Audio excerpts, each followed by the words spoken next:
Juga Harjo, kali ini saya akan membahas sebuah topik hard skill dan soft skill, mana yang lebih penting. Ini sering pertanyaan. Banyak sekali tentunya orang-orang yang terbiasa dengan pelatihan soft skill mengatakan bahwa soft skill itu sangat penting. Wah, gitu ya. Ya pastilah karena itu produknya dia, karena dia training. Karena dia nggak menguasai juga hard skill yang bisa jadi, maka soft skill. Demikian juga buat orang-orang tertentu mengatakan bahwa penting sekali hard skill. Soft skill kan ya ilmu begitu-begitu aja, ilmu sosial gitu, penting-penting nggak penting-penting amat. Ya.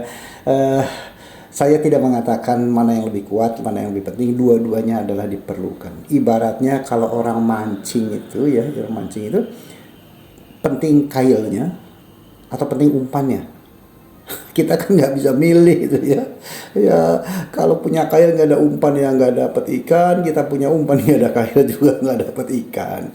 Atau buat yang smoker penting rokok atau penting korek. Ya dua-duanya nggak ada pilihan, itu dua-duanya penting gitu ya. Nah inilah yang kita harus pahami bahwa hard skill dan soft skill adalah sama-sama penting. Ya tidak ada yang lebih penting, tidak ada batasan pasti, tidak ada batasan pasti. Bobotnya berapa persen gitu ya, itu nggak ada batasan.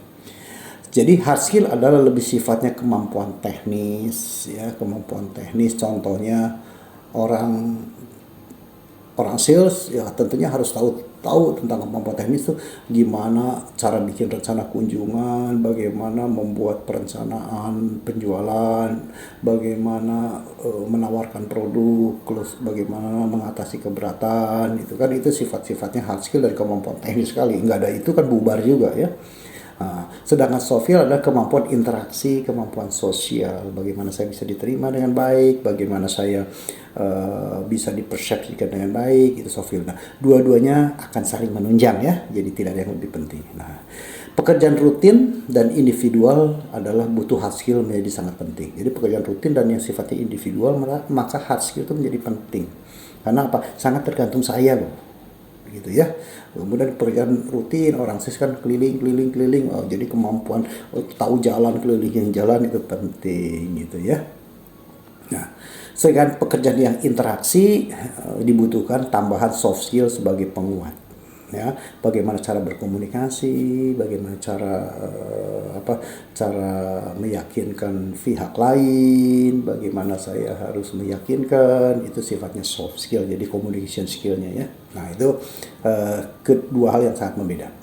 Artinya semakin tinggi kebutuhan interaksi, maka semakin variatif dan mendalam kebutuhan soft skill yang diperlukan. Begitu juga semakin tinggi kebutuhan pekerjaan operasional, maka semakin tinggi dan variatif juga kebutuhan hard skill-nya. Ya, jadi bagaimana menjadi seorang sales yang baik? Apakah hard skill disesuaikan fungsi, tanggung jawab dan kebutuhan. Salam penjualan.